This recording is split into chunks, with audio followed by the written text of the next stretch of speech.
ఈ నెల 25న హైదరాబాద్ మాసాబ్ ట్యాంకులో నిర్వహిస్తున్న ఓబీసీ అడ్వకేట్ స్టేట్ కన్వెన్షన్కి న్యాయవాదులు పెద్ద ఎత్తున హాజరై విజయవంతం చేయాలని ఇండియన్ లీగల్ ప్రొఫెషనల్ అసోసియేషన్ రాష్ట్ర కమిటీ తరఫున మేము అందరినీ ఆహ్వానిస్తున్నాం. అందులో భాగంగా ఇవాళ పరకాల పట్టణ కేంద్రంలో ఉండబడిన కోర్టులో ఈ యొక్క వాల్ పోస్టరు కరపత్రాలు ఆవిష్కరించి మాట్లాడడం జరుగుతుంది. ఇవాళ దేశంలో స్వాతంత్రం వచ్చి 75 సంవత్సరాలు అయినప్పటికీ మెజారిటీ ప్రజలైన అంటే 60% పైగా ఉండబడిన బీసీలకు హక్కులు అన్ని విధాలుగా హరించి వేస్తున్నారు. 1931 అంటే స్వాతంత్రానికి అంటే ముందు కుల జనగణన జరిగితే ఇప్పటికి స్వాతంత్రం వచ్చి 75 ఏళ్ళు అయినప్పటికీ కూడా కుల జనగణన చేయట్లేదు.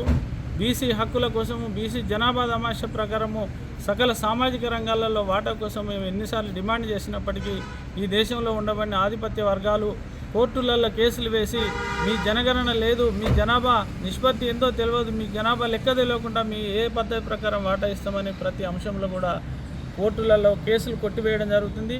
ఇటీవల బీహార్ ప్రభుత్వము బీసీలకు రిజర్వేషన్లు వేస్తే ఆ రిజర్వేషన్ చెల్లయని కూడా అక్కడి హైకోర్టు కొట్టివేయడం జరిగింది.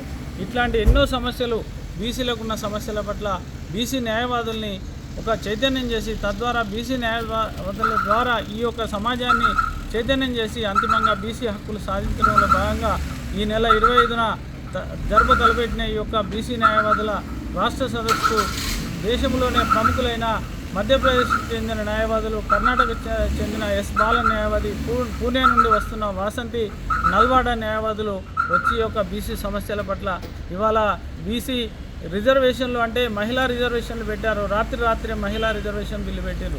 మరి ఆ మహిళా రిజర్వేషన్లో బీసీ రిజర్వేషన్ లేకపోవడం ఏంటంటే రాజకీయాలలో రానున్న రోజులలో బీసీలకు ఏమాత్రం చోటు లేకుండా చేస్తున్నారు. అన్ని ప్రభుత్వాలు కూడా అంటే ప్రతిపక్షంలో ఉన్నప్పుడు బీసీల కోసం పోరాటం చేస్తున్నట్టు కుల జనగణన చేస్తుంటారు. మళ్ళీ పక్షంలోకి రాగానే ఆ ఒక అధికార పార్టీలు ఇవాళ కుల జనగణన కావచ్చు, మిగతా చట్టసభలో బీసీ వాటా కావచ్చు, ఇటీవల అసెంబ్లీ ఎన్నికల ముందు కూడా కామారెడ్డి డిక్లరేషన్లో బీసీ కుల జనగణన జరిపి తద్వారా 42% స్థానిక సంస్థల్లో రిజర్వేషన్ ఇస్తామన్న కాంగ్రెస్ ప్రభుత్వం కూడా ఇప్పటివరకు ఆ దిశగా ప్రయత్నాలు మొదలుపెట్టలేదు. ఈ విధంగా చెప్పుకుంటూ పోతే బీసీలకు చాలా సమస్యలు, ఆ అన్ని సమస్యల మీద ప్రత్యేకించి బీసీ న్యాయవాదులు ఒక చైతన్యం చెంది తద్వారా ఈ సమాజానికి అండగా నిలవడం కోసము బీసీ న్యాయవాదులందరం కూడా కలిసి చేస్తున్న ఈ ప్రయత్నంలో ప్రతి ఒక్కరు మద్దతుగా నిలవాలని, ప్రతి ఒక్కరూ హైదరాబాద్ సమావేశానికి వచ్చి విజయవంతం చేయాలని పేరున విజ్ఞప్తి చేస్తాం.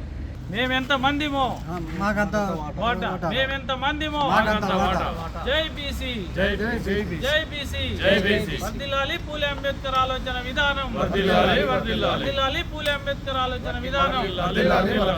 మరిన్ని వీడియోస్ కోసం ఛానల్ ని సబ్స్క్రైబ్ చేయండి. లేటెస్ట్ అప్డేట్స్ కోసం వాట్సాప్ ఛానల్ ని ఫాలో చేయండి. అండ్ లింక్ డిస్క్రిప్షన్ లో ఉంది.